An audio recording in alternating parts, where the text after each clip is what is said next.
네, 여러분 안녕하십니까. MBN 뉴스와이드 시작하겠습니다. 오늘도 5분과 함께하도록 하겠습니다. 남영희 민주당 선대위 대변인, 이상일 국민의힘 대선 후보 상근 보좌역, 차재원 부산 가톨릭대 특임교수, 이은영 휴먼앤데이터 소장, 정혁진 변호사 나오셨습니다. 어서 오십시오. 안녕하세요. 예. 안녕하세요. 오늘도요, 좀 지지율 얘기부터 살펴보도록 하겠습니다.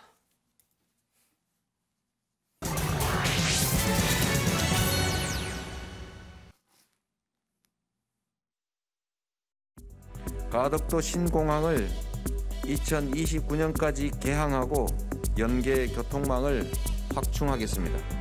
우리 민주당이 많이 부족했습니다.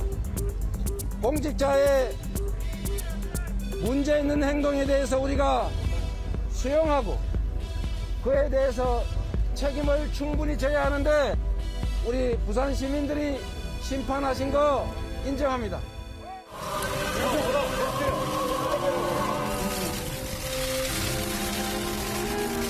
네 번째 온 것 같은데 두 번은 제가 분양을 못했고, 저는 노무현 전 대통령의 고뇌와 결단을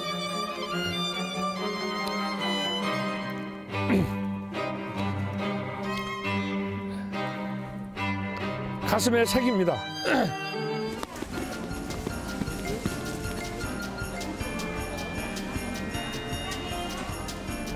정의당은 양당이 35년 동안 대변하지 않은 이 광장시장 같은 이런 우리 상인들, 자영업자들 이런 분들을 적극적으로 대변하는 정당입니다.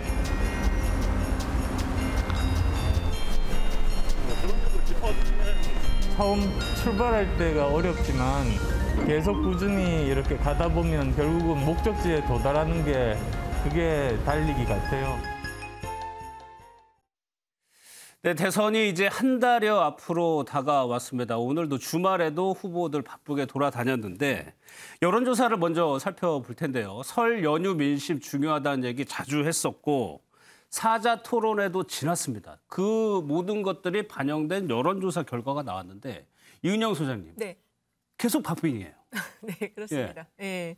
이게 이제 지금 설 전에 그 조사들도 보면은 오차 범위 이내에서 윤석열 후보가 조금 앞서는 그런 것들이 좀 많이 나왔는데 예. 이제 설이 끝나고 그리고 TV 토론도 끝나고 그리고 이제 그 이재명 후보 배우자 논란까지 다 마무리된 상황에서 지금 이제 조사 결과가 나왔는데 예. 여전히 지금 오차 범위 이내에서 윤석열 후보가 조금 앞서는 그런 결과들이 나왔거든요.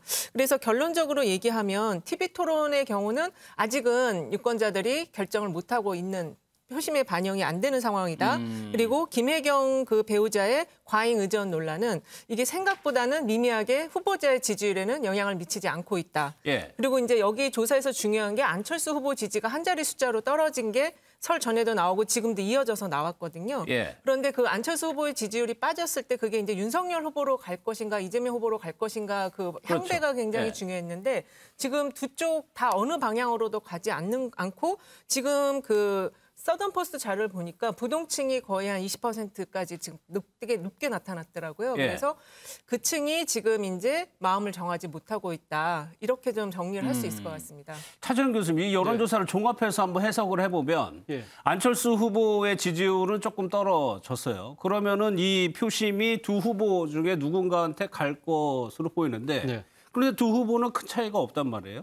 일단 뭐 지금 앞서 말씀하신 것처럼 상당히 지금 그 유력 후보 두 사람이 상당히 치열한 박빙의 승부를 보이고 있기 때문에 예. 양쪽의 지지층들은 상당히 결집해 있는 상황이고요. 그리고 중도층, 무당층들은 아직까지 상황을 좀 더 보는 그런 아직까지? 그런 모습을 보이고 있고 그러니까 지금 놓은 여론조사에서 하나 주목할 부분은 예. 당선 가능성에 있어서는 지금 윤석열 후보가 상당히 좀 앞서가는 그런 모습을 보이고 있다는 겁니다. 그렇게 예. 많은 사람들이 그러니까 지금 다자구도 안에서는 두 사람의 차이가 그렇게 많이 안 나지만 당선 가능성에서는 윤석열 후보가 조금 더 앞서는 이유는 방금 이야기하신 안철수 후보와의 단일화 가능성이 남아있기 때문에 이러한 예. 부분들에 대해서 아마 중도 무당층들을 비롯해서 아마 이 대답한 사람들은 상당히 아마 그 부분이 될 경우에는 윤석열 후보의 승기가 좀 더 높아질 수 있다는 그런 판단을 갖고 하고 있는 것이 아닐까 하는 생각이 듭니다. 예, 단일화 변수가 남아있죠. 지금 남영희 대변인, 글쎄요. 뭐 자체적으로도 여론조사 돌리실 테고 지금 나와 있는 언론사들이 의뢰한 조사들 보면 비슷한 흐름을 유지하고 있어요. 설도 지났고 김혜경 씨 논란이 지난주 굉장히 뜨거웠단 말이에요. 그렇다고 보더라도 크게 영향은 안 받은 거라고 보세요? 제가 한시름 났습니다.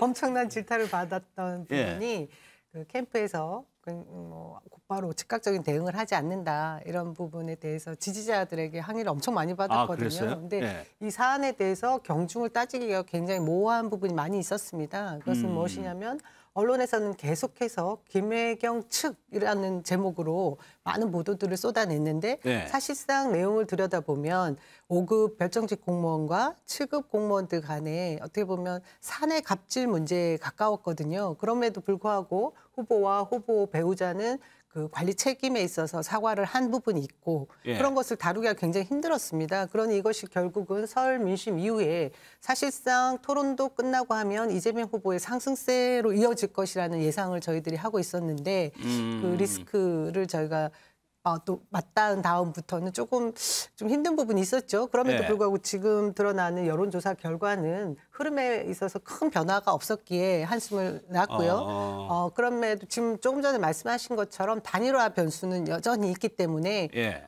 그 당선 가능성에 대한 지지율이 조금 변화된 것 같습니다. 이전에는 이재명 후보가 더 높았던 부분인데 지금 뭐 윤석열 후보에게 기대하는 그 심리가 좀 높아진 것 같은데요. 저는 지금 남아있는 시간 이제 진짜 고작 한 달 남았습니다. 이 기간 동안 안철수 후보와 윤석열 후보 간의 단일화가 되기 위해서 선제 조건은 국민의힘 내부의 그 어떤 정치적 역학관계에 있어서의 정리가 선행되어야 되는데 오늘까지 들리는 얘기로는 굉장히 다들 다른 목소리를 내고 있어요.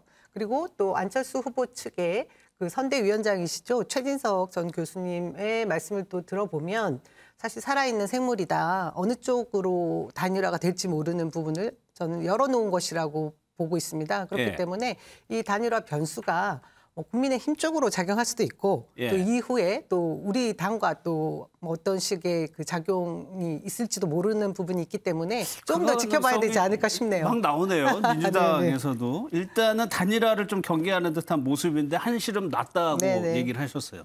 이상일 의원님, 국민의힘에서는 지금 평가 어떻게 하고 있어요? 일단 국민의힘은 지금 윤석열 후보가 1월 6일 당내 내용을 정리를 하고 그 이후부터 쭉 상승 흐름을 타고 있는 상황이고요. 아마 1월 20일경까지는 이재명 후보의 당선 가능성이 훨씬 높게 나왔어요. 근데 윤석열 후보가 이제 상승세를 타면서 당선 가능성이 쭉쭉쭉 올라가는 상황이고 당선 가능성이 높게 나온 거에 대해서 이걸 단일화를 염두에 두고 당선 가능성을 미리 높게 점쳤다. 저는 그건 아니라고 생각합니다. 그래요? 윤석열 후보의 경쟁력에 대한 믿음이 있기 때문에 올라가고 있는 거고 윤석열 후보의 여론조사가 오차범위 내에서 조금 앞서는 이런 상황까지 왔기 때문에 저희 지지층이 당선 가능성을 이제 좀 더 높게 기대를 하고 있고 오늘 지금 뭐 스크린에는 보여지지는 않는 여론조사 결과는 또 좀 윤석열 후보가 더 높게 나오는 것들도 있거든요. 아마 찾아보시면 아실 수 있는데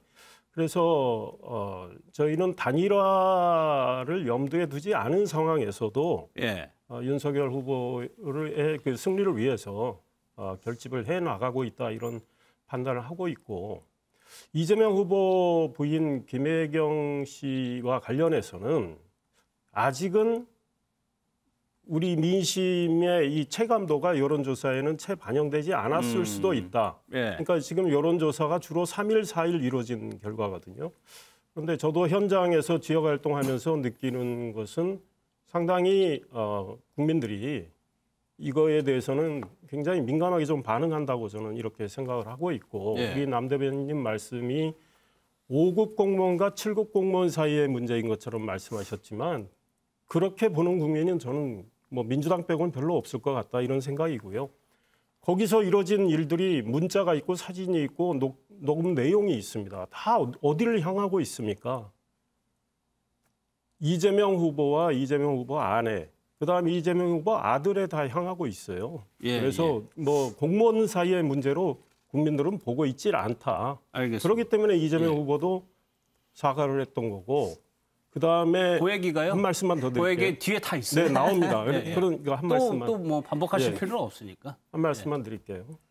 민주당 내 이상민 의원도 이 문제는 참 변호하는데 한계가 있다. 예. 이렇게 말하는 까닭은 민심은 이거를 쉽게 어떤 문제가 있었는지 금방 파악하고 있다 이렇게 보고 있습니다. 짧게 반론을 짧게 드리자면 반론하고 뭐 마무리할게요. 국민의힘에서는 이렇게 이제 주장을 하시고 싶겠지만 데이터가 또 얘기해 주는 것이 있는데 계속해서 이제 이런 말씀을 하시니까 조금 억울한 부분이 있어서 제가 말씀드리자면 이미 그 가족 그 리스크라고 해서 엄청나게 대두된 부분이 국민의힘의 김건희 씨의 리스크 아니겠습니까? 저는 그것에 비해서 지금 김혜경 씨의 그 지금 많은 뭐 논란들 이것이 직접적인 당사자가 아님에도 언론과 국민의힘에서 증폭시키는 것에 대해서 국민들이 많은 부분들이 알고 계신다. 저는 그렇게 생각이 들고요.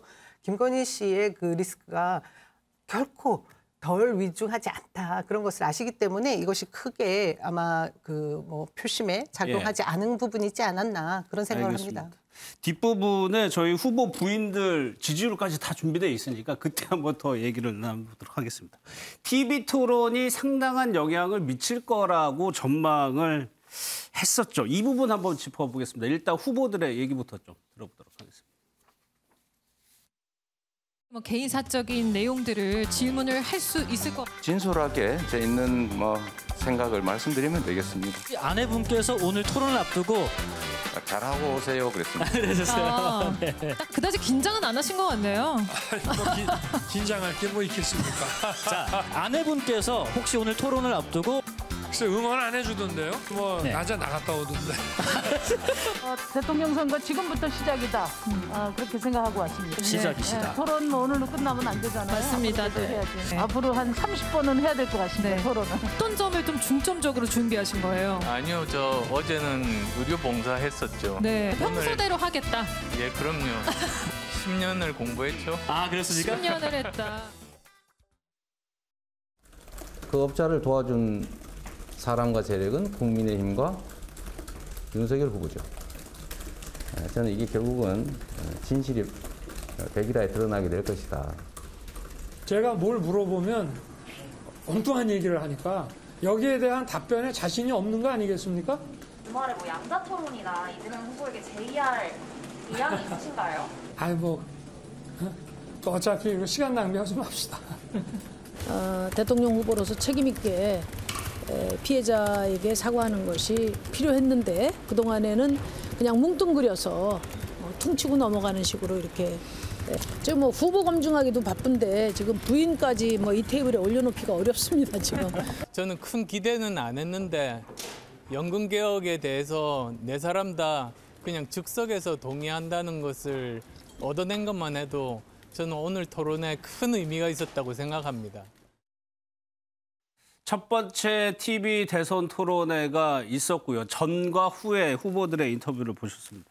인정수 기자, 이 부분에 대해서도 여론조사가 있었는데 과연 TV 토론이 영향을 미치느냐 지지율에 그게 제일 관심이에요. 지금 이제 그 서든포스트가 CBS 의뢰를 받아서 2월 4일에서 5일간 조사한 문항 중에 이제 TV 토론을 누가 잘했냐 이 문항이 있었어요. 여기에서는 이재명 후보가 29.2, 윤석열 후보가 23.4 순으로 나와서 토론을 잘한 후보로는 이재명 후보를 뽑았는데요. 그렇게 되면은 이제 오늘 이번에 나온 이 주말에 오늘 나온 여론조사들에 그게 반영이 됐어야 되는데 반영이 좀 안 된 감이 있거든요. 그래서 저거는 그 이제 첫 번째 토론이고 어떻게 보면 아직 이제 너무 많은 주제들을 또 이야기했고 하다 보니까 이제 전반적으로는 잘했지만 그것이 이제 지지층의 결집 여기에는 영향을 줄 수 있었을지 몰라도 이제 그 중도 표심을 가진 유권자들은 아직은 좀 파악하기는 어렵다 이렇게 보는 거 아닌가 싶습니다. 또 윤 후보가 앞서게 나온 또 여론조사도 있었어요. TV 토론 뭐 누가 제일 잘했느냐. 정혁진 변호사님, 제가 순서 드릴게요.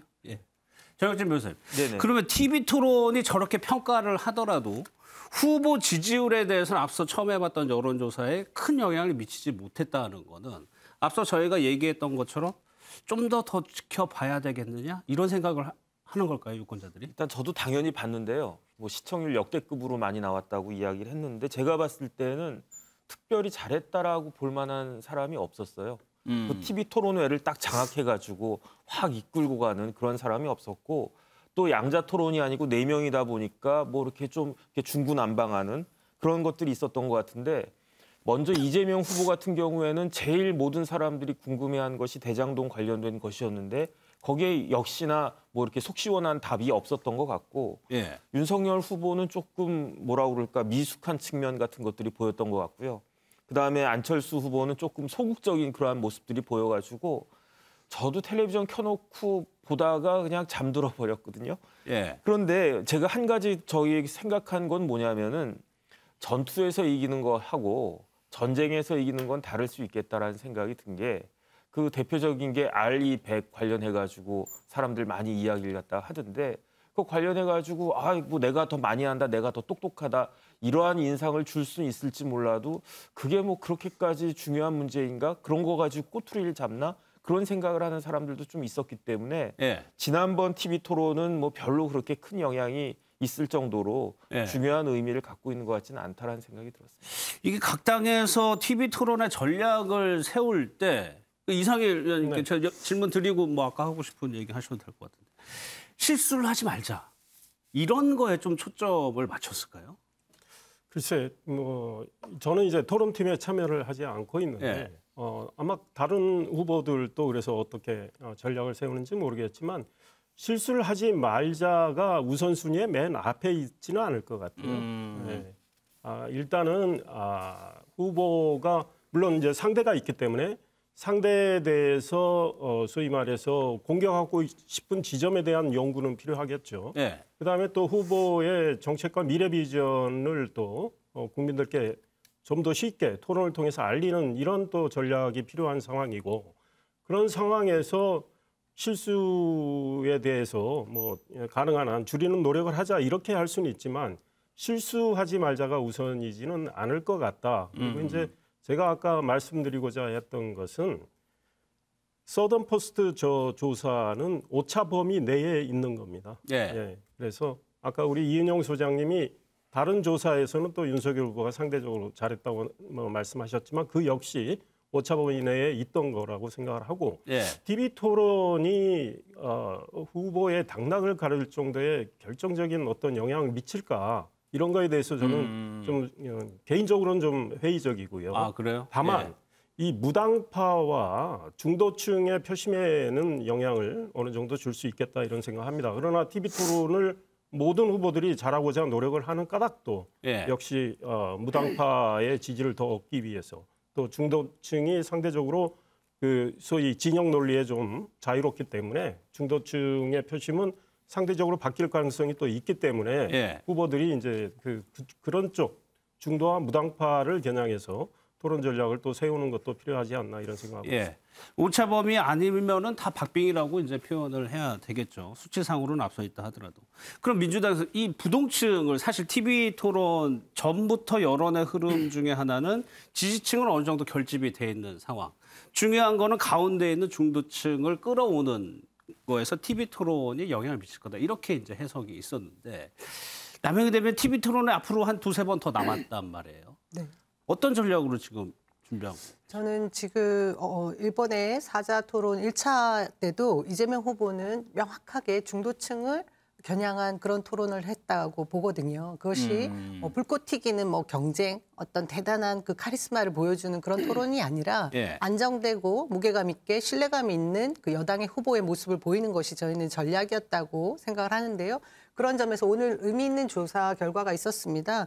제가 그 지표를 보면 윤석열 후보를 지지하던 사람들 중에 이재명 후보를 지지하는 쪽에 한 28% 이동을 했고 차라리 또 반대로 이재명 후보를 지지하다가 윤석열 후보 쪽으로 이동했다는 게 한 18% 되는데 이 10% 정도를 이재명 후보가 토론회 이후에 좀 더 지지를 받았다, 이동했다 이런 지표가 있었거든요. 저희가 그 전략으로 삼았던 부분에 아마 제가 이 부분이 주요했다라는 생각이 들고요. 그리고 그거와 더불어 부동층, 그 중도 표심을 어떻게 저희가 결집을 할 것인가의 문제인데 저는 이번에 2030들이 스윙 보터로서의 역할을 굉장히 크게 하고 있다고 하지 않습니까? 굉장히 유동성이 심각한 아주 활발하게 움직이는 층인데 저는 이번 대선 토론 이후에 이들이 그동안 이 후보들, 이 다자 구도의 이 모든 후보들을 함께 한 자리에서 비교할 수 있는 그 경우가 없었는데 예. 이번 토론회를 통해서 2030들은 확실하게 누구에게 자기들이 앞으로의 그 미래를 맡길 수 있는가라는 그 결심을 했을 거라고 봐집니다. 그래서 이번 1차 토론 이후에 뭐 지금 곧바로 이것이 뭐 어떤 여론조사 결과로 나타나진 않지만 이것이 계속해서 이제 쌓여갈 것이고 2차 토론회가 또 지나고 나면 예. 그것이 더 또렷해지지 않을까 하는 생각이 듭니다. 예. 이게 차재원 교수님, 이 대선이 30일 한 달 남은 상황에서 그렇죠. 지지율이 이렇게까지 혼전을 보인 대선이 잘 기억이 안 날 정도. 지지율이 사실은 뭐 아주 박빙의 승부는 많았었죠. 그런데 예. 그러니까 보통 보면 한 번 대세를 유지를 해서 그것이 쭉 앞서가고 따라가서 결국 못 좁혀서 그냥 끝나는 경우가 예. 많았지만 이런 식으로 엎치락 뒤치락 하는 경우는 사실상 처음이기 때문에 상당히 혼전 양상을 보인다는 이야기를 할 수밖에 없는 상황이고요. 바로 그 때문에 저는 사실 TV 토론이라는 부분이 이 유권자들한테는 상당히 나름대로는 판단하는 데 중요한 하나의 장치가 될 수 있다는 생각이 듭니다. 예. 사실 이번에 뭐 이 1차 토론에서는 나름대로 뭐 변별력을 가리기 힘들었다고 하지만 그럼에도 불구하고 아마 지켜봤던 상당수의 유권자들 입장에서는 나름대로 판단의 근거는 충분히 참을 수 있는 그러한 나름대로 그 포인트들은 있었다는 생각이 듭니다. 예. 예를 들면 정책 같은 경우도 분명한 차별이 있잖아요. 부동산 문제에 대해서 이재명 후보 같은 공급 확대를 해야 된다고 이야기하고 윤석열 후보는 규제를 철폐해야 된다고 이야기하고 심상정 후보는 집값 하향 안정을 해야 된다고 하고 안철수 후보는 뭡니까 주거 안정이라는 나름대로의 그러니까 강조점이 다 다르다는 것이죠. 그렇다고 한다면 내가 지금 당면하고 있는 그 주택의 문제에서 내한테는 그럼 유리한 사람이 누구일까를 판단하는 중요한 하나의 이 장치가 된다는 것이죠. 그런 측면에서 본다고 한다면 저는 지금 그 이 법정 토론의 3번 플러스로 좀 더 많은 토론이 있어야 되지 않을까 하는 생각이 듭니다. 예. 그래서 토론회를 또 추진을 했는데 8일로 예정이 됐었던 토론회가 무산이 되는 것 같다가 다시 또 불씨가 살아나는 것 같기도 하고요. 각 당의 좀 얘기부터 한번 좀 들어보도록 하겠습니다.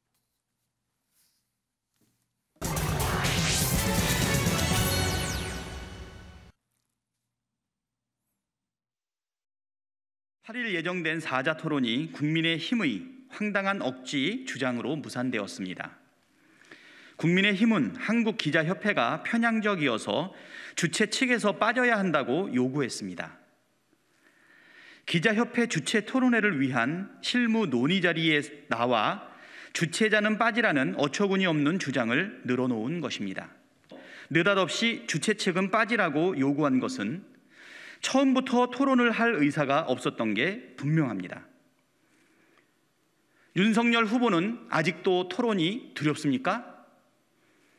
지난번 토론도 국민의힘의 온갖 방해로 우여곡절 끝에 간신히 이루어졌습니다.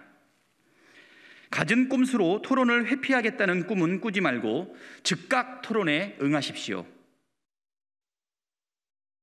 주간 단체의 편향성 문제, 혹은 방송국에 관한 문제를 제기하다가 또 갑자기 건강상의 이유를 들었습니다. 근데 그 건강상의 이유를 들으실 때에 윤석열 후보는 제주도에서 눈이 펄펄 날리는 데서도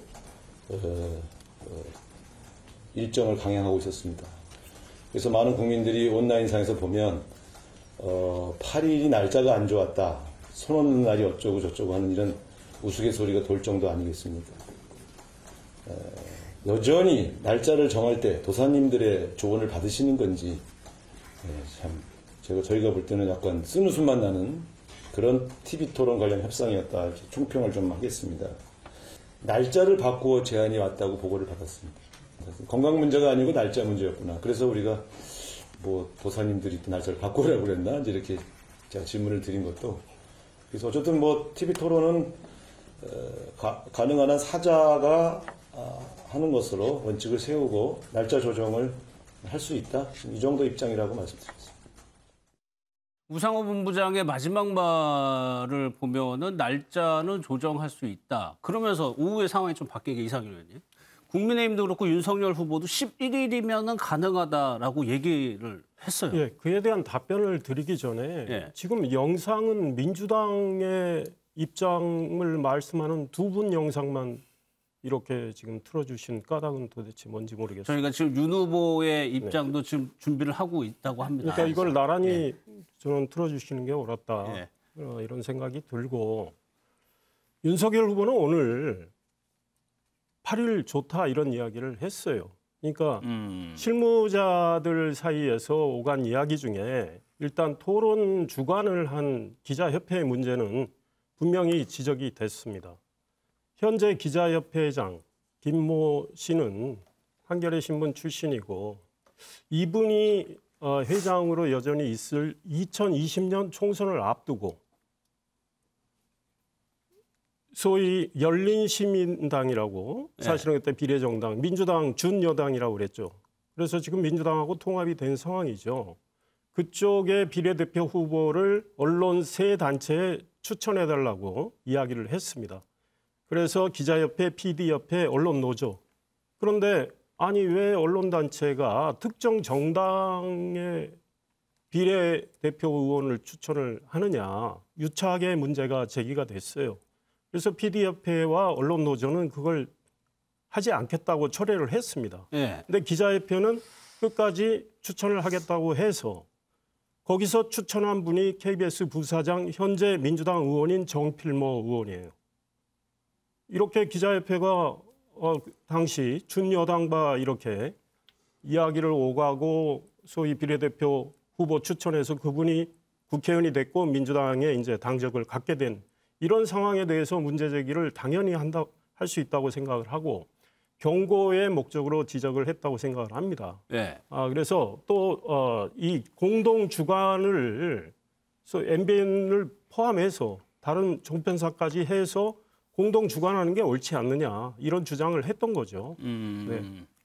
그렇다면은 그 문제가 해결이 되면은 충분히 할 수 있다라고 해석을 오늘 해도 입장은 되는 그렇게 나온 거로 알고 있습니다. 공동 주관이 되고 보도 채널 2개 전문 기관 이야기까지 나왔는데 그거는 아마 이제 주관사들끼리 이야기가 돼야 되겠죠.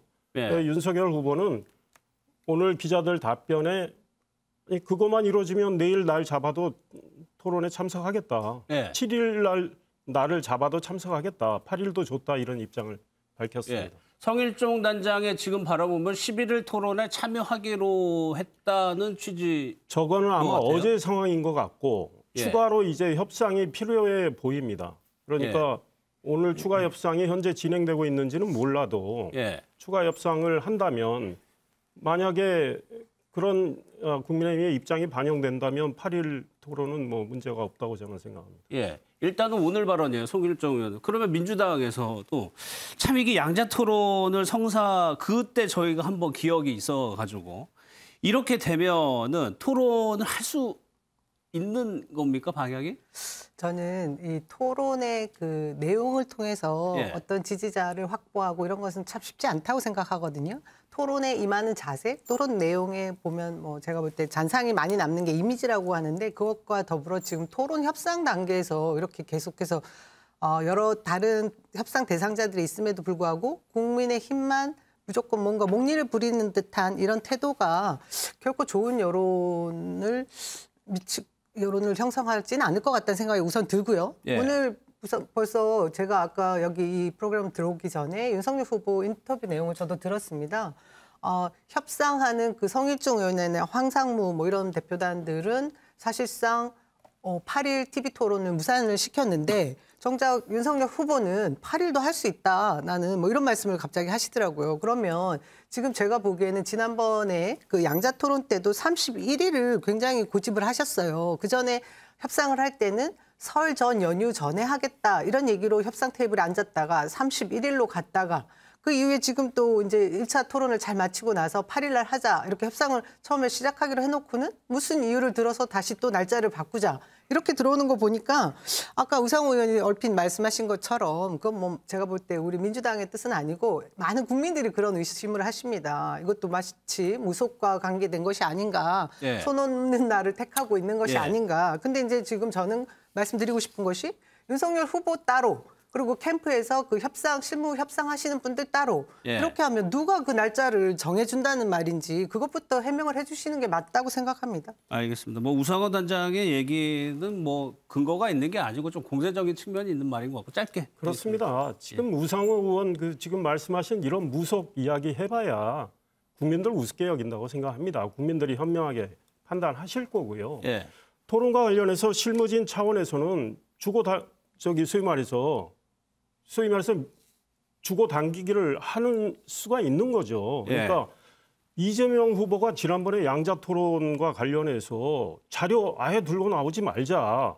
그런데 심지어 윤석열 후보 쪽은 정책과 관련된 그런 자료가 아니고 특정 사건에 대해서 예컨대 대장동입니다. 이런 사건과 관련해서 이재명 후보가 가지고 있는 사인했던 여러 가지 문건에 대해서 이재명 후보가 거짓말할 거에 대해서 그걸 제시해서 하겠다. 이런 입장인데 그런 입장을 충분히 낼 수 있다고 생각합니다. 그런데 끝까지 자료는 한 장도 들고 나오면 안 된다고 해서 무산이 됐던 거고 그런 이재명 후보 지난번에 사자토론 때는 자료 가지고 나왔지 않습니까? 그러니까 실무 차원에서 기자협회의 문제를 저는 충분히 지적을 했던 거고 그거에 대한 아마 그런 경고를 했기 때문에 기자협회도 중립성을 철저히 저는 생각하고 지키려고 생각합니다. 알겠습니다. 황상무 단장도 6개사가 공동 주최하는 토론회라면 기꺼이 응할 것이다라고 밝혀서 추후에 협상을 한번 또 지켜보도록 해야 될 텐데 차정현 교수 이런 생각도 좀 듭니다. 첫 번째 TV 대선 토론 때 시청률이 굉장히 높았어요. 맞습니다. 그 얘기는 국민들은 후보들이 나와가지고 토론하는 걸 보고 싶다는 얘기고 그 욕구가 굉장히 크다. 그러면은 물론 협상이라는 게 주고받고 하는 게 있는 거지만 좀 대승적으로 후보들이 좀 그런 기회를 많이 만들어주면 좋겠다라는 생각도 좀 들거든요. 앞서도 제가 말씀드렸습니다만 국민들 입장에서는 상당히 지금 그 후보들이 사실 지금 비대면 지금 할 수밖에 없는 상황이라고 한다면 이런 식으로 TV 매체를 활용한 이 토론이 많아지기를 아마 바라지 않을까. 물론 뭐 지루하게 본 사람들도 계시지만 그럼에도 불구하고 상당히 자신의 소중한 한 표를 행사하는 데 있어서 어떠한 판단을 하는 데 상당히 도움이 될 수 있다고 한다면 저는 더 많아져야 된다는 생각이 들고요. 그리고 앞서 뭐 이상일 의원께서 말씀하신 것처럼 어제 실무협상이 지금 결렬된 부분에 대해서 기자협회의 그런 정치적 편향성을 지적하시는 부분 저도 어느 부분은 공감합니다만 저는 조금 아쉬웠던 부분이 만약에 어제 실무협상이었잖아요. 기자협회가 주관하고 JTBC가 방송한다는 거에 대해서 다 사자 합의가 된 상태에서 나왔다고 한다면 그러면 사실 기자협회의 정치적 편향성을 문제 삼을 것 같으면 아예 그러면 우리는 그런 조건에서 TV까지 토론 안 한다고 이야기를 해야지 실무협상 나와서 그런 식으로 이야기하는 것 자체가 상당히 어떻게 보면 약간은 좀 그 토론을 회피하는 듯한 모습을 비칠 수밖에 없다는 거고 그리고 특정 방송사의 정치적 평양성 부분을 이야기하는 부분은 제가 생각했을 때 지금 유권자들의 나름대로 수준이 상당히 높아져 있는 상태에서 어느 식으로 그러니까 TV 토론을 주최하는 매체의 정치적 편향성이 만약에 있을 경우에 혜택을 준 척이 오히려 정치적 역풍을 맞을 가능성이 훨씬 더 높다.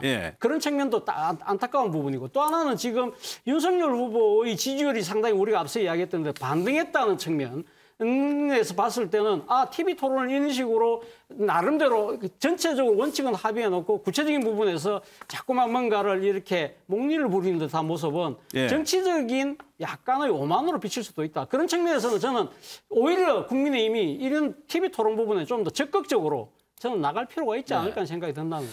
윤석열 후보의 발언을 저희가 직접 좀 보여드리고 싶었는데 아직 준비가 안 돼서 제가 국민의힘의 입장을 다시 설명을 드리자면 일단은 11일 토론에 참여하기로 하면서 조율을 하겠다라는 게 오늘 지금까지의 입장인 것 같아요.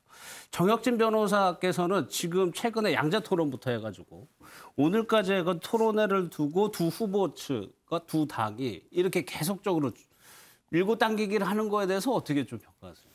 일단은 저는 윤석열 후보 측이 왜 저런 식으로 대응을 할까 사실 좀 납득이 되지가 않습니다. 왜냐하면은 굉장히 답답하다는 느낌이 들거든요. 왜 답답하냐? 지금 뭐가 자꾸 터지냐면은 이재명 후보 쪽에 악재들이 팍팍 터지고 있어요. 성남 FC도 그렇고 김혜경 씨도 그렇고. 그래서 저 같으면은 하기 싫다고 해도 먼저 토론을 하자 해가지고 그런 부분들에 대해서 날카롭게 공격을 하고 싶을 텐데 그것들을 아마 윤석열 후보 지지자들은 바라고 있을 텐데 왜 판을 깔아주겠다라고 하는데 기자협회가 조금 그럴 수도 있겠죠. 저도 회장님이 누구신가 봤더니 한겨레 신문사 출신이시고 이런저런 조금 전에 이상일 의원님 말씀하신 그런 일도 있었고 그런데 그렇다고 하더라도 그런 것들은 그 지금 가지고 있는 재료에 비하면은 너무나 그런 부분이다라고 생각을 할 수 있는데 예. 왜 자꾸 꽁무니 빼는 듯한 느낌을 사람들한테 주는지 조금 납득이 되지 않는다 생각이. 예, 이 부분은 이상현 의원. 지금 말씀 중에 차재원 교수님은 몽니, 그다음 우리 정 변호사님은 꽁무니. 그게 저는 합당하지 않다고 생각을 합니다. 예. 왜냐하면 국민의힘 실무진 차원에서는 기자협회 편향성 문제는 당연히 지적하고 넘어가야 된다고 생각을 합니다. 그래야 기자협회도 경각심을 가지고 토론 주관을 중립성을 지키기 위해서 노력을 할 거 아니겠습니까? 그리고 토론일이 8일에서 설사 11일로 소위 말해서 조금 사흘 늦춰진다고 했을 때 그게 토론의 깊이입니까? 그게 큰 지장을 주는 겁니까? 선거 저기에. 토론하겠다는 입장 분명해요. 예. 그러나 그 주관하는 쪽에 문제 제기를 한 걸 가지고 마치 꽁무니를 빼고 몽니를 부린다는 표현에는 제가 보기에는 동의할 수 없고 알겠습니다. 윤석열 후보 분명히 이야기했지만 그 합의가 제대로 되면 내일이라도 하겠다는 거 아닙니까? 그렇다면 토론 당사자의 소위 말해서 지금 양대 후보 중에 한 축입니다. 그런 토론 당사자가 문제 제기를 했을 때 주관하는 쪽에서 최대한 그 문제가 정말 터무니없는 문제였다면 그런 문제 제기도 하지 못할 겁니다. 그런데 예. 편향성에 대한 일리 있는 지적을 한 상황이기 때문에 그러면 그걸 염두에 두고 다시 협상을 재개해가지고 토론을 성사대로 하는 게 저는 옳다 이런 생각하고 있습니다. 알겠습니다. 한번 기대를 한번 해보도록 하겠습니다. 예. 다음 내용으로 좀 넘어갈 텐데 김혜경 씨 관련한 의혹이 거의 매일 나오는 것 같아요. 그 내용으로 좀 넘어가도록 하겠습니다.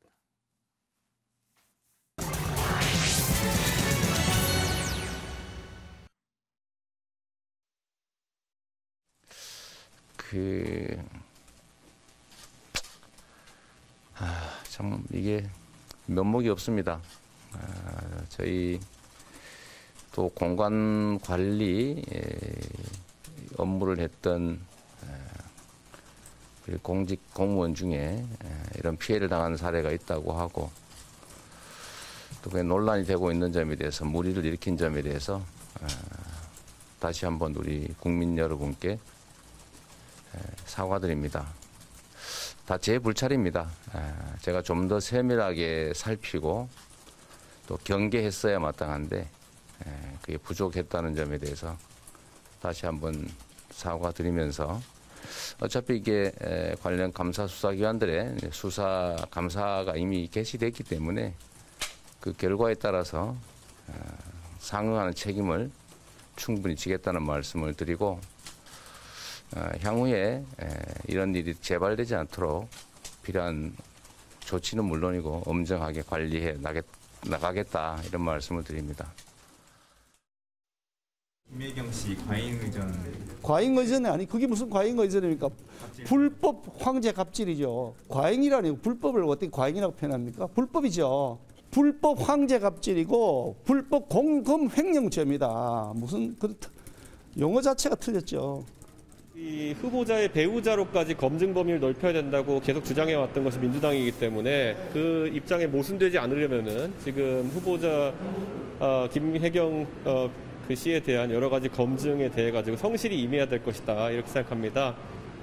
지금 뭐 사실 젊은 세대가 가장 싫어하는 갑질에 가까운 사건이기도 하고 그리고 또 두 번째로는 공금 횡령의 가능성이 지금 상당히 드러나고 있습니다. 그렇기 때문에 이에 대해서는 이재명 후보가 과거 자치단체장 시절에 언급했던 원스트라이크 아웃 제도라든지 관련 의혹에 대해서 양 당이 좀 다르게 보고 있는데 국민의힘에서는 아예 공금 횡령에 가깝다라는 얘기까지도 하고 있어요. 이은영 소장님, 지금 이 이슈가 그 전에는 김건희 씨 관련 이슈가 주가 그렇죠. 되다가 네. 이제 바뀌어가지고 김혜경 씨에 관련한 의혹 보도가 계속적으로 나오고 있는 상황이란 말이에요. 이거를 또 국민들이 어떻게 보느냐도 하나의 중요한 변수가 될 것으로 보여지는데요. 이게 지금 현재는 배우자 논란과 관련해서는 배우자의 연관성이 직접적으로 드러난 게 이제 뭐 김건희 씨나 김혜경 씨나 두 사람 다 아직은 특별하게 나온 것 같지는 않아요. 예. 그리고 이제 그런 것들이 뭐 녹취록이라든지 어떤 삼자의 어떤 뭐 텔레그램 대화록이라든지 이런 걸로 이제 추정해 볼 수 있는 자료들만 나오기 때문에 일단은 유권자들께서는 그 부분에 대해서는 이 검증의 대상은 맞지만은 지금은 후보자에 대한 검증이 더 중요하다. 후보자의 비전과 이런 것들을 보는 게 더 중요하다라고 지금 판단을 하고 있기 때문에 사실 김건희 씨 논란이 있을 때도 윤석열 후보 지지율에 크게 영향을 미치지 않았던 사례가 있었지 않습니까? 그래서 요거는 좀 그렇게 봐야 되긴 하지만 그렇지만 그래도 이게 어떤 정서적인 거를 좀 건드릴 수 있는 소지들이 있거든요. 그 김건희 씨의 무속 관련 논란도 이제 종교인들에게는 상당히 불편한 주제이고 또 김건희 씨의 김혜경 씨의 지금 이 이제 과잉 의전도 여성층에게는 굉장히 안 좋게 보일 수 있는 소재이기 때문에 이게 이제 스며들어서 후보 지지에 조금씩 영향을 미칠 수는 있다. 그렇게는 보고 있습니다. 지금 당장 크게 영향을 주지는 않는 것 같고요. 남대변인, 지금 이재명 후보도 직접 사과하고 몇 번에 걸쳐서 당에서도 뭐 그렇게 해왔는데도 불구하고 이 논란이 계속 가고 있는 상황이거든요. 이 부분을 지금 당에서 어떻게 좀 보고 있어요? 우선 저는 그 이재명 후보와 그리고 후보 배우자 김혜경 씨 그리고 그 해당 당사자인 배모 씨 그 세 분이 다 입장문도 발표했고 사과문도 발표했습니다.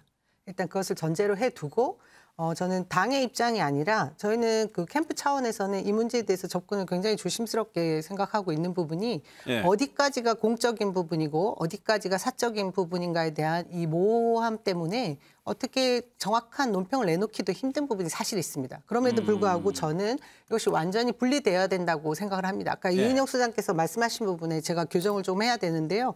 김건희 씨의 경우에는 직접 당사자가 기자와 통화한 내역들이 제보가 된 거지 않습니까? 그것도 거기에 민주당이 뭐 이렇게 해당된 부분도 없습니다. 저희가 고발을 한 것도 아니고요.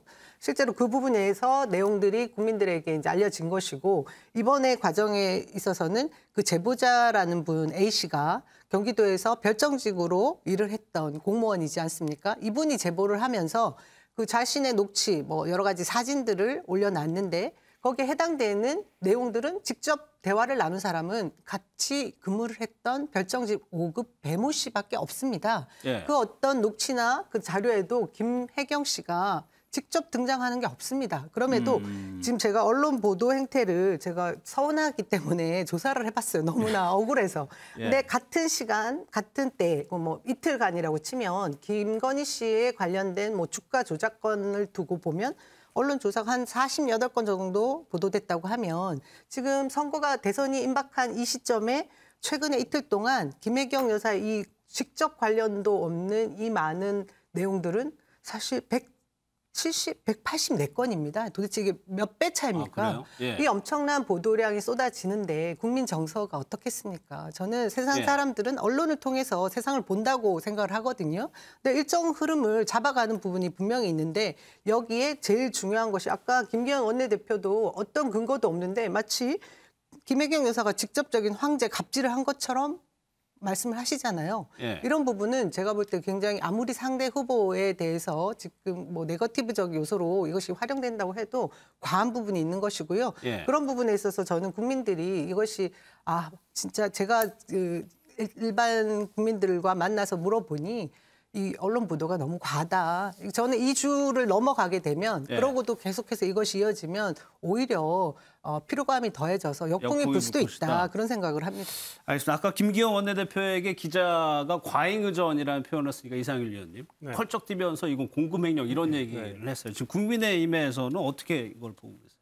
이건 당연히 불법이죠. 과잉 의전의 문제가 아닌데 지금 우리 남 대변인 말씀 들어보니까 민주당의 남 탓 버릇은 여전하다. 언론 탓 많이 하시고.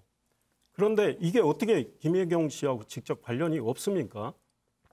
이재명 후보 김혜경 씨 아들 태원 수석을 누가 했습니까? 그 7급 공무원이 했잖아요. 이재명 후보의 이름이 적힌 복지카드 가지고 했잖아요. 257만 원. 그것도 3개월 할부하라고 배모 씨가 이야기하지 않습니까? 그다음에 김혜경 씨가 분당 서울대병원 4번 갔죠. 누가 운전했습니까? 7급 공무원이 운전했어요. 김혜경 씨는 사인입니다. 이재명 후보 트위터에 뭐라고 옛날에 썼습니까? 내 아내는 자기 용무 볼 때 직접 운전하고 다니거나 택시 탄다고 그랬어요. 그런데 분당 서울대병원 가는데 7급 공무원이 운전하고 갔습니다. 그러는데 김혜경 씨가 병원 갔다 나올 때 비 맞게 됐다고 해서 배 씨한테 혼나고 너는 매번 이런 식이야. 그렇게 또 질책을 받아요. 예. 그 내용 갖고 소고기를 예. 7급 공무원이 개인 카드로 오후 5시쯤 넘어서 사잖아요. 다음 날 점심 때 12시 48분쯤 그 정육 식당입니다. 정육점도 아니고 예. 가서 개인 카드 취소하고 법인 카드로 결제하잖아요. 11만 8천 원. 그 소고기가 어디로 갔습니까? 김혜경 씨 집으로 갔잖아요.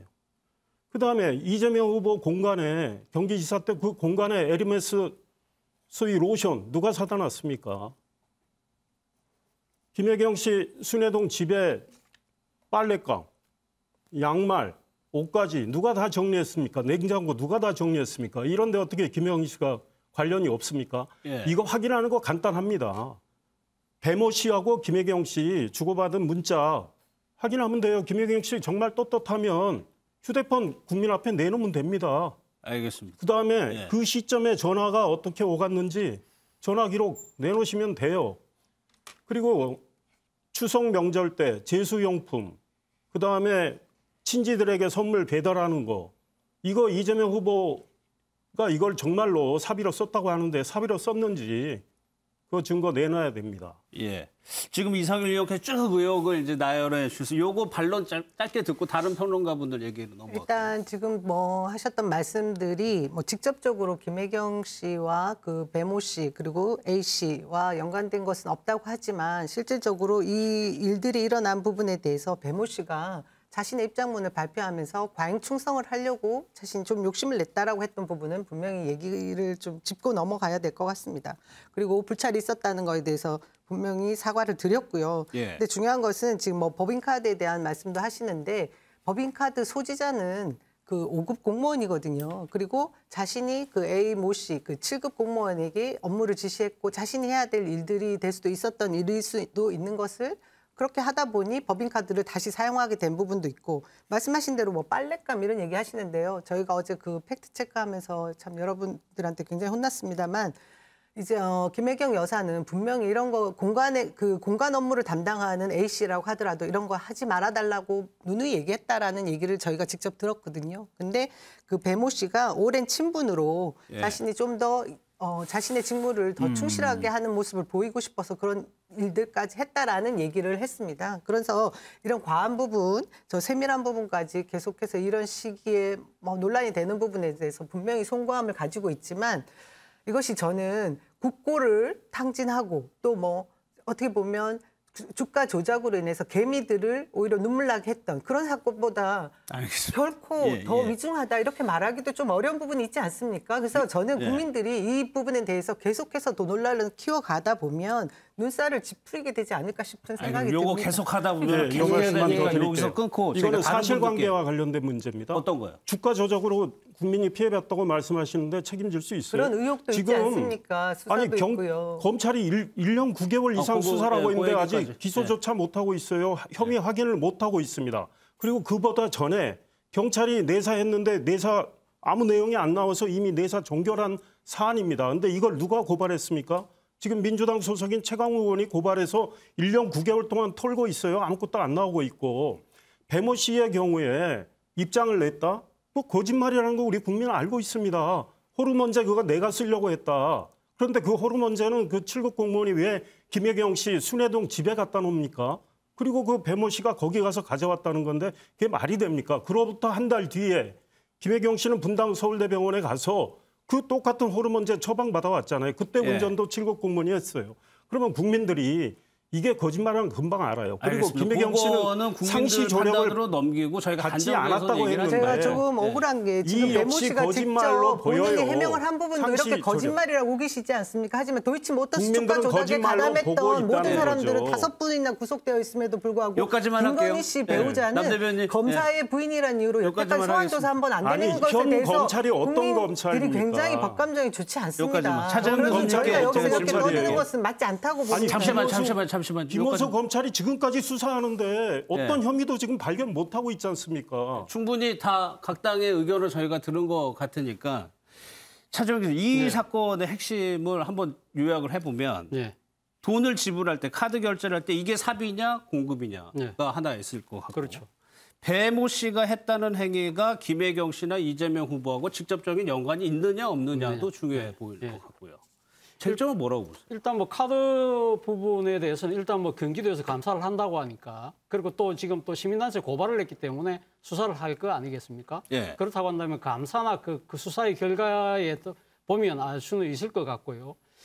그런데 저는 사실 이 논란과 관련해서 뭐 지금 양측의 공방이 뜨겁습니다만 2010년도에 김태호 총리 후보자에 대한 청문회 과정에서 사실은 그때 당시 경남도지사를 맡고 있었던 김태호 당시 지사의 아내, 배우자 그 문제가 상당히 뜨거운 논란이 되었었거든요. 물론 김태호 후보자가 낙마했던 이유는 결정적 이유는 그 태강실업의 그 지금 뭡니까 박연차 회장과의 관계 때문에 그렇습니다만 그 이전에 그러니까 배우자의 관용차 사용 그리고 또 이 가사 도우미 문제 이런 부분들도 상당한 그 역할을 했던 사실이 있습니다. 이때 당시 야당이었던 민주당이 이 부분에 대해서 강하게 질타를 했던 걸 기억하고 있는 국민들이 꽤 있다는 겁니다. 그렇다고 한다면 저는 이 사안에 대해서는 뭐 김혜경 씨가 남들 서면을 통해서 공사를 명료하게 구분하지 못했다고 하는데 네. 저는 필요하다면 저는 뭐 사실 필요하다는 생각이 듭니다. 김혜경 씨가 직접 육성으로 어떤 부분이 명료하지 못했던 부분을 저는 분명히 밝힐 필요가 있다는 생각이 들고 앞서 제가 이야기했던 대로 지금 이재명 지사가 경기도에게 감사 요청을 하고 지금 감사를 하긴 합니다만 그 감사의 신뢰성 그리고 감사의 효율성 이러한 측면에서 봤을 때는 저는 이재명 후보가 당연히 저는 사실 먼저 수사를 자청하는 것이 옳은 순서가 아니었나 하는 생각이 든다는 것이죠. 저는 어쨌든 지금 그 국민들 입장에서는 이러한 이 공방 자체가 상당히 실체가 드러나지 않은 상황에 있기 때문에 상당히 아마 판단하기가 쉽지는 않을 것 같습니다만 그러나 이 지금 수사를 맡고 있는 이 수사 주체가 저는 뭐 선거 전에 가급적이면 이 진상을 좀 더 빨리 밝혀줄 필요가 있지 않나 생각이 듭니다. 그러니까 궁금한 거는 차 교수님 말씀하신 것처럼 실체적 진실, 사실이 무엇이냐는 건데 정혁진 변호사님, 경기도에서 감사하겠다고 했어요. 근데 그 부분에 대해서 실효성 논란이 일고 있고 그걸 또 떠나가지고 실제 감사를 한다고 한들 대선이 끝나기 전에 무언가 결과가 나올 수 있느냐에 대한 좀 의문도 그렇기 때문에 차재원 교수님 말씀하신 것처럼 저는 이재명 후보 측에서 실수한 것이다. 왜냐하면 경기도에다가 감사를 요구하는 것 자체는 사실 뭔가 구린 게 있으니까 숨기는 것 같은 그런 느낌을 주거든요. 왜냐하면 목적, 수단, 효과가 다 안 돼요. 왜냐하면 그 지금 말씀드렸지만은 감사라고 하는 것은 행정적인 책임을 묻는 거거든요. 그런데 이재명 후보 포함해가지고 모두 다 지금 신분이 민간인 신분이에요. 그 감사해가지고 최악의 경우는 파면하는 것인데 그런데 지금 뭐 다 그만두고 더군다나 핵심이라고 할 수 있는 김혜경 후보 같은 경우, 김혜경 씨 같은 경우에는 애당초 공무원을 한 적도 없는 그런 분위기이기 때문에 감사를 못하러 하나 일단 그런 생각이 들거든요. 그다음에 시기적으로 봐서도 이제 대선이 한 달밖에 안 남았는데 제가 이재명 후보라고 그랬으면 그 경찰에다가 수사하자고 그랬을 거예요. 왜냐하면 감사든 수사든 한 달 이내에 결과가 나올 확률은 제가 봤을 때 거의 없을 거다. 그런 생각이 드니까 왜 그렇게 의심을 받을 행동을 갖다가 또 하는지 저는 그 부분도 납득이 되지가 않습니다. 이 부분은 제가 짧게 말씀드려야 될 것 같은데요. 이 부분은 그 법인카드 유용에 관계된 부분 때문에 감사 청구를 한 것인데 법인카드 사용 내역들이 경기도 내에 있지 않습니까? 그것 때문에 감사 청구를 하게 되면 이 부분에 대해서 유용 사실들이 어떤 범위까지 이루어졌느냐 그것을 확인할 수 있기 때문에 감사 청구를 한 것이고요. 그리고 지금 말씀하시는 부분에 있어서 수사는 이미 배모 씨를 국민의힘 쪽에서 고발을 하셨기 때문에 수사도 진행되고 있습니다. 근데 마치 국민의힘에서는 수사는 별개인 것냥 계속해서 언론 쪽을 향해서 호도하는 부분이 있습니다. 수사도 같이 진행되고 있고요. 후보도 분명히 수사와 감사를 동시에 말씀하셨습니다. 국민의힘이 고발한 건 사실이에요. 근데 수사가 진행되고 있다는 건 확인되지 않았습니다. 일단 고발은 한 상태고 한번 저는 그걸 한번 좀 질문을 드리고 싶었는데 차 교수님도 잠깐 언급을 하셨지만 이 의혹의 매듭을 좀 끊으려면 김혜경 씨가 직접 나와가지고 육성으로 뭔가 얘기를 하는 것이 하나의 방법이지 않을까. 지금 좀 활동을 좀 잠정 중단한 상태죠. 언젠가는 다시 행보를 해야 될 거 아니에요. 그거는 좀 어떻게 보세요? 김혜경 씨가 풀어야 지금 뭐 이렇게 많은 분들이 말씀을 하시면 뭐 직접 나와서 뭐 사과문을 뭐 발표하는 것은 저는 큰 무리는 아니라고 생각합니다. 알겠습니다. 또 하나 여론조사 기관에서 조사한 것들이 배우자, 후보 배우자에 대해서도 여론조사를 한 것이 있는데 이것도 조금 지금까지 저희가 나눴던 거하고는 좀 다른 것이 김희경 씨에 대한 지지도가 가장 높았고 김건희 씨, 그다음에 오히려 김미경 교수, 김미경 씨가 안 후보 지지율보다 더 높게 나왔어요. 이게 이은영 소장님, 네. 저 지지도를 한번 보면은 두 후보 배우자의 지지율이 후보보다 낮다라는 공통점이 있거든요. 네, 그렇죠. 예, 어쨌든 유권자들이 보실 때는 후보자를 가장 중요하게 보고 있고, 그리고 예. 그 배우자의 지지도가 후보에게 이제 도움을 줄 수 있느냐, 그 정도의 차원으로 저런 조사가 지금 진행이 되는데, 사실 배우자의 수행 지지도 이런 조사는 사실 이번 대선에서 처음 나오는 조사들이에요. 그런가요? 그렇습니다. 예. 이전에 전혀 없었던 조사들이고, 그런 면에서 보면은 뭐 지금 이재명 후보의 배우자가 34.3%로 1위를 달리고 있다고 한데, 그것이 후보자의 지지와 그게 다 연동되어 있다고 물론 볼 수도 있겠지만, 예. 그러면은 더 오늘 나왔던 조사들의 이재명 후보가 더 앞서는 결과들이 나와야 됐겠죠. 근데 예. 지금 그런 상황은 아니라고 저는 보고 있고, 저건 호감도에 준하는 조사다라고 생각이 들고, 지금 나오는 문제들이 사실은 이전에 없었던 부분들이 두 가지가 있습니다. 하나는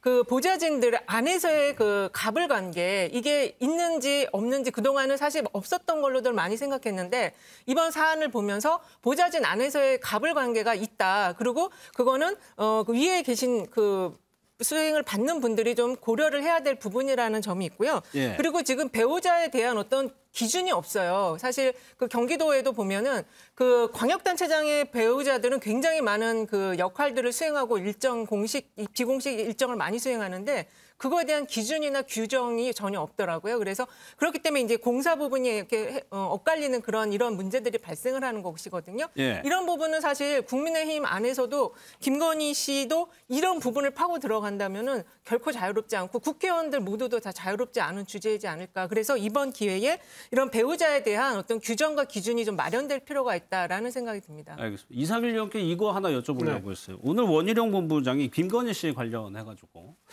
굳이 나올 필요 없다는 것이 선대본부의 중론이다, 이런 얘기를 했거든요. 글쎄, 저도 그 선대본부의 회의 member 중에 한 사람이지만, 예. 글쎄 이 문제가 아주 심각하게 논의되거나 이런 적은 없기 때문에요. 이제 중론인지는 제가 확인해 드릴 수는 없고, 예. 의견들은 뭐 이제 크게는 두 갈래죠. 결국은 본격 선거운동이 시작이 되면 배우자로서 할 수 있는 선거운동을 하는 편이 좋지 않겠느냐.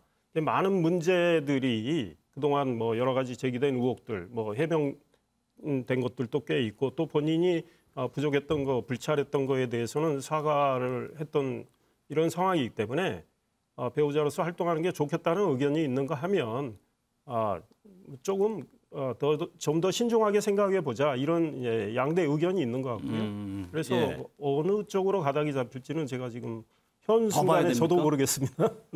오늘 무슨 얘기하시나요? 네, 지금 뭐 여론조사가 그 이전의 대선 때는 보지 못했던 배우자에 대한 호감도, 지지도 뭐 이런 여론조사 결과를 보는 것 자체가 제가 볼 때는 굉장히 상경하긴 한데요. 이 조사 결과를 보면 지금껏 아까 제가 서두에 말씀드린 것처럼 각종 언론 그리고 국민의힘에서 총공세를 김혜경 여사 측의 그 갑질로 몰아세웠지만, 결국은 지금까지 정상적인 그 대선 후보의 배우자로서의 역할을 해온 김혜경 씨에 대한 뭐 신뢰나 믿음, 이것이 더 공고하다, 이런 생각이 들고요. 또 한 가지는 지금 김건희 씨가 사실 이 지지도, 인지도 이런 것은 제가 볼 때 어떻게 보면 언론에 노출이 굉장히 많았던 부분과 연관되는 것도 있다는 생각이 듭니다. 예. 김건희 씨에 대한 그 리스크 부분에 있어서 저희는 그 윤석열 후보가 출마할 때 공정과 상식을 기치로 내걸고 출마를 했는데, 정작 당사자는 허위 경력 이력을 많은 국민들이 확인을 했지 않습니까? 예. 논문 표절 문제도 있고, 지금 그것이 제대로 어떻게 뭐 수사기관에서 수사까지 이어지지 않는 상황까지도 이 공정하지 못한 상황을 얘기하고 있거든요. 그것들이 예. 저는 이 지지율에 다 반영된 것이 아닌가 하는 그런 생각이 듭니다. 오늘 두 분이 말씀만 하시면 서로 손을 드셔가지고 제가 참 제가 짧게 좀 반박을 하면요. 예. 오늘 나온 현 지지도 조사가 열흘 뒤면 어떻게 바뀔지 몰라요. 예.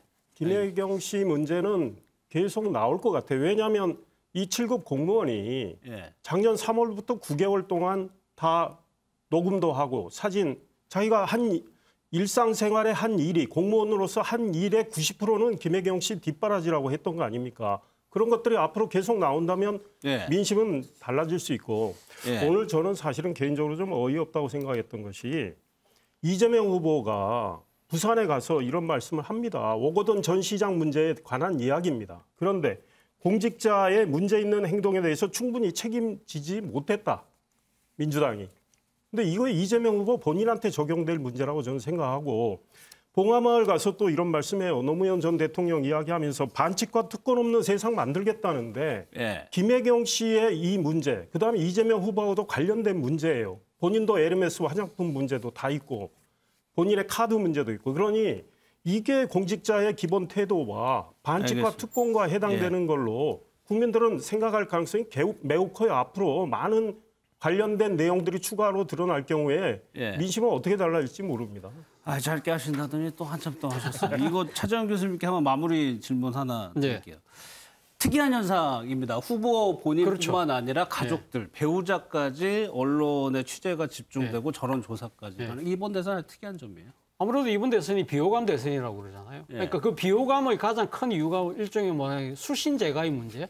그 수신 제가가 또 어디서 비롯됐냐면 가장 많은 원인 중에 하나가 가족, 그중에서도 배우자 문제가 지금 불거지고 있기 때문에 아무래도 이 배우자 부분에 대한 지지율 이런 조사가 나올 수밖에 없는 상황이지만 사실은 어떻게 보면 이 드라마로 따지고 보면요. 배우자는 신스틸러 정도 되지 않겠어요? 그러나 드라마를 이끌어가는 사람은 주연과 조연의 배우거든요. 그러니까 주연과 조연은 후보자와 정책이라고 생각한다면 저는 일단 어떻게 보면 양면적인 측면? 이런 측면으로 저는 볼 가능성이 높다. 물론 그런 신스틸러가 어떻게 활동을 하느냐에 따라서 상당히 드라마의 흥행에도 적잖은 요소로 작용하지만 가장 중요한 부분은 드라마의 스토리가 얼마나 탄탄하냐. 상당히 그러니까 맥락이 상당히 사람들에게 다가오느냐. 진정성이 다가오느냐. 저는 그것이 더 중요한 것이 아닐까 생각이 듭니다. 알겠습니다. 다음 이슈는 여당에서 또 목소리를 높였던 이슈입니다. 곽상도 의원 구속 건으로 한번 넘어가 보도록 하겠습니다.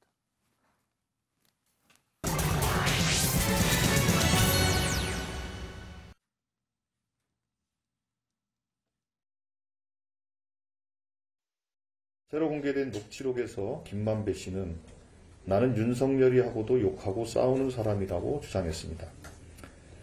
윤석열이는 형이 가지고 있는 카드면 죽어라는 발언에 이어 이번에 공개된 발언 역시 김 씨의 자신감이 역력히 묻어납니다. 김 씨가 나는 새도 떨어뜨린다는 서슬퍼런 검찰총장이던 윤 후보에 대해서 이렇게 자신감을 내보일 수 있는 배경이 무엇인지 궁금합니다. 더 충격적인 것은 윤석열 후보의 발언으로 봐주는 데도 한계가 있다라고 말한 것입니다. 그렇다면 본인 입으로 김만배 씨를 지속적으로 봐주었다는 것을 인정한 꼴인데 도대체 무엇을 봐주었습니까? 김만배 씨와 윤석열 씨의 관계는 매우 깊숙하게 연결되어 있고 상당한 조력을 주고받은 관계로 규정할 수밖에 없습니다. 이 문제에 대해서 이제는 후보가 직접 답변하셔야 됩니다.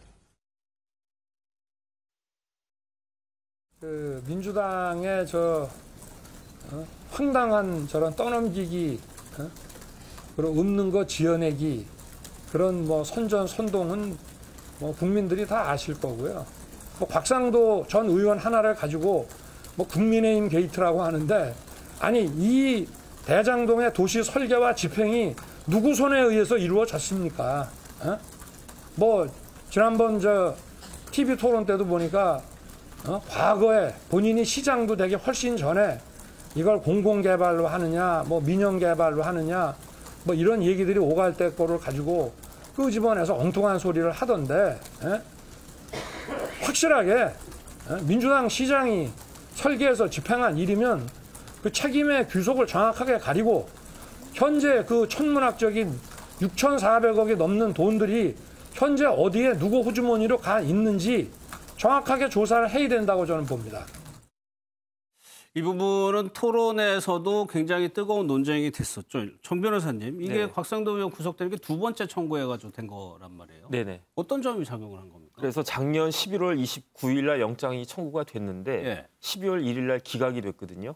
그랬다가 이제 2월 5일 날 새벽에 구속이 됐으니까 두 번째 영장에 의해서 그 구속이 된 건데 그 중간에 녹취록이 하나 나왔어요. 2020년 4월 4일자. 그때 이제 김만배 씨하고 정영학 씨가 그 이야기한 것이 담겨져 있었는데 그 내용이 어떤 거냐면 병채 아버지가 병채가 이제 곽상도 전 의원의 아들이거든요. 병채 아버지가 병채 통해서 돈을 달라고 한다. 예. 이런 녹취록이 딱 드러났으니까 물론 곽상도 의원은 뭐라고 이야기하냐면 첫 번째 영장 청구에도 그게 있었다. 그런데 그때는 이제 판사가 기각을 했는데 왜 이번에는 뭐 했느냐라고 이야기를 하지만 제가 봤을 때는 지금 사실 이 사건에 곽상도 의원 사건에 있어서는 뭐가 문제가 되냐면요. 행위를 한 시점, 곽상도 의원이 뭐 하나은행이나 이런 데다가 어떤 그 일정한 역할을 한 시점하고 실질적으로 돈이 그 수수가 된, 다시 말해서 그 아들이 그 퇴직금을 받은 시점이 상당 시간 차이가 있단 말이죠. 그런데 그 차이를 이렇게 엮어주는 그 말이 그 김만배, 정영학 그 녹취록에 그 돈 달라고 한다. 이 내용이 아주 중요한 역할을 한 것이라고 저는 생각을 갖다 하고요. 예. 그렇다고 봤을 때 왜 처음에 영장이 기각이 됐는지 저는 오히려 그게 더 의심스럽다 생각이 듭니다. 예. 이 부분에 대해서는 오늘 민주당에서 굉장히 목소리를 높였는데 이렇게 우상호 의원이 이렇게 얘기를 했어요. 그러니까 윤석열 후보와의 관계성을 계속적으로 오늘 주장을 하시던데 이 근거는 뭔가요? 애초에 이 대장동 게이트라고 하면서 문제 제기를 했던 분들이 국민의힘 아니겠습니까? 네. 그 이유는 성남시장 시절 그 이재명 후보의 최대 치적이라고 자랑했던 부분에 대해서 부동산의 그 막대한 이익금이 어디로 흘러갔는가에 대한 문제를 지적하면서 시작된 것인데요. 결국은 이재명 후보는 본인이 좋은 설계를 해서 공공에서 100% 다 할 수 있는 그런 개발을 계속 막았던 국민의힘을 어떻게든 누르고 반반 민간 합작으로 해서 성남시에 막대한 이익을 준 그런 사업이었다. 이것이 주장이고요. 국민의힘에서는 계속해서 이 민간에게 막대한 이익을 준 것이 그러니까 배임에 해당되는 것이 아닌가 이런 문제를 제기하고 있는 거 아니겠습니까? 그러면 결국은 돈의 흐름이 가장 중요한 문제인데요. 그 이후에 나온 얘기가 화천대유는 누구 거냐고 이렇게 국민의힘에서 쏘아붙였습니다. 지금 보니 화천대유의 대주주인 김만배 씨가 지금 정영학 씨와 이 검찰 수사에 바탕이 됐던 그 녹취 과정이 지금 하나씩 이제서 드러나네요. 왜 저는 여태까지 검찰 수사가 미진하다가 최근에 이런 일들이 조금씩 밖으로 드러나는 과정이 있는지도 좀 의문스럽긴 한데 그 과정에서 지금 윤석열이라고 하는 확실한 이름이 나온 거지 않겠습니까? 그리고 네. 대장동 이 문제를 다룰 때 애초에 이 대장동 전체 택지 개발을 할 때 부실 수사를 했던 그 부산저축은행까지 올라가는 부분에 있어서 들여다보니 화천대유의 대주주인 박영수 특검도 있고 그리고 윤석열 후보가 그때 부산저축은행에 뭐 1,155억이라는 대장동에 해당되는 그 부실 대출을 막아줬던 그런 것까지 연결되면서 오늘날 김만배 씨가 내가 가지고 있는 카드 하나면 윤석열 주고 뭐 이런 말까지 나온 겁니다. 거기에 저는 오늘 계속해서 민주당에서 공세를 취할 수밖에 없는 대장동의 몸통은 누구냐라고 밝혀달라고 외칠 수밖에 없는 과정에서 아니 윤석열 후보가 지금 이런 과정을 보면 곽상도 씨 구속한 거 잘했다. 검찰이 제대로 수사라. 대장동의 그 실체를 밝혀라. 이렇게 얘기를 해야 되는데 오히려 어떻게 이런 황당한 수사를 하냐 얘기를 하고 있습니다. 저는 네. 그것이 더 찔리는 부분이 있는가 아닌가 싶고요. 그리고 한 가지만 더 말씀드릴게요. 그 김만배 씨의 녹취에서 밝혀진 것 중에 하나가 2019년 4월 30일 날 이 막대한 이익금에 대한 민간에 돌아간 부분들에 대한 이익금을 300억을 나눠주는 이른바 50억 클럽 인사들에 대한 한 명 한 명 나눠주는 과정에 대한 얘기들이 나옵니다. 거기에 호명되는 이름들이 권순일, 또 뭐 김수남, 박영수, 최재경 뭐 이런 분들이에요. 이분들이 다 박근혜 정부에서 기용했던 검사 출신의 인물들입니다. 법조인들이거든요. 그러고 그 같은 날짜에 윤석열 후보의 아버지 집을 김만배 씨의 누나 천화동인의 대주주인 그분이 또 매입을 합니다. 이런 우연들이 알겠습니다. 겹치고 있는데 저희가 이 몸통이 계속 돈의 흐름인데 왜 이것을 검찰에서 계속 수사를 제대로 하지 않느냐 외쳤던 것이 이제 서서히 드러나니 큰 목소리를 낼 수밖에 없는 거죠. 예, 이상윤. 민주당의 물타기 참 애처롭게 보입니다. 2009년에 발생한 부산저축은행 대출 사건까지 갔다가 2015년 이재명 성남시장 때 이뤄진 일을 연결을 시키려고 하니까 말이 안 되는 거고 지금 말씀 중에 명백히 지금 말씀 잘못하셨어요. 윤석열 후보가 부산저축은행 부실 대출을 막아줬다는 표현을 쓰셨는데 그거 명백히 틀린 말이에요. 부산저축은행 사건 2009년에 부실 대출 이루어져 가지고 그때 엄청난 수사가 이루어졌는데 그게 부실 대출과 관련해서 부산저축은행이 만들 수 없는 은행으로서 만들 수 없는 부동산 회사를 만들어 가지고 부동산 관련 투자할 때 이 사건과 관련해서 수사를 한 겁니다. 대장동 관련 수사도 아니에요. 그다음에 그 후에 부산저축은행 부실이 누적된 다음에 2013년쯤 예금보험공사가 수사 의뢰에서 별도 수사가 이루어질 때 대장동 대출 문제가 나오는 겁니다. 예. 그게 무슨 윤석열 당시 검사가 이거를 막아주고 그렇게 합니까? 예. 그리고 지금 이재명 후보 계속 말씀 돌리는데 이재명 후보 2010년에 성남시장 나왔을 때 대장동 민간으로 개발하겠다고 공약을 했어요. 2014년 성남시 의회가 대장동을 공공개발하자고 보고서 내는데 성남시가 그거 묵살하고 민관 공동개발하게 된 겁니다. 이재명 시장 때 일입니다. 국민의힘은 2010년 전에 민간개발 이야기하고 있던 이야기예요. 그런데 이재명 후보 시장 된 다음부터는 달라진 내용이에요. 근데 자꾸 옛날 일을 엮어다가 끄집어서 꺼내고 엮으려고 하니까 예. 해명이 옹색해지는 거고요. 예. 김만배 씨 녹취록 이야기 하시는데 아니 윤석열이라는 이거 이름 석자 나왔다고 마치 뭐 큰일인 것처럼 하는데 김만배 씨가 어떤 의도로 했는지 모든 녹취록 까서 보자고 하는 게 국민의힘 입장이고 제 지역에서도 저 안다는 분이 저는 잘 모르는데 어디 가서 큰소리 치고 다니는 경우도 있어요. 예. 김만배 씨 그렇게 보이는데 똑같은 그런 녹취를 문제 삼는다면 극단적 선택을 한 유한기 씨 그분 녹취록 있습니다. 항무성 성남도시개발공사 사장하고 예. 그 항무성 사장 당신 마무리할까요? 그만둬라 할 때 이재명이라는 단어가 몇 번 나옵니까? 7번 나와요. 당시 이재명 시장입니다. 예. 그다음에 이재명 지금 후보의 측근, 당시 성남시 정책실장, 정진상 이름 8번 나와요. 유동규 12번 나옵니다. 그러면 김만배 지금 윤석열 내가 카드 이거 내밀면 죽는다? 이거 하나 가지고 마치 뭐가 큰 있느냐 알겠습니다. 하는데 예. 그 유한기 씨 그 녹취록 이야기 왜 안 합니까? 그러면 이재명 시장이 마무리 항무성 해주세요. 사장 마무리. 예. 그만두게 한 거예요. 예. 여기까지. 직권남용과 강요 혐의에 해당되는 겁니다. 예. 예. 그 녹취록은 굉장히 구체적인 겁니다. 알겠습니다. 다음 얘기는 바로 제가 그냥 두 분 반론 빼고 잠깐만 두 분 빼고 마무리. 이상해.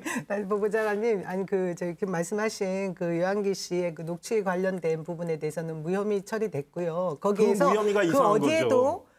실질적으로 해당되는 내용들이 없었기 때문에 무혐의가 났는데 지금 돈의 흐름이라는 게 있지 않습니까? 그게 너무 다른 사안들이고요. 아까 말씀하신 성남시에서 반대했다라는 얘기들에 대한 부분은 국감에서 다 밝혀진 부분들이 보고서가 있으니까 다 자료를 다시 한 번 더 보시면 될 것 같다는 박상도 생각이 듭니다. 의원하고 예.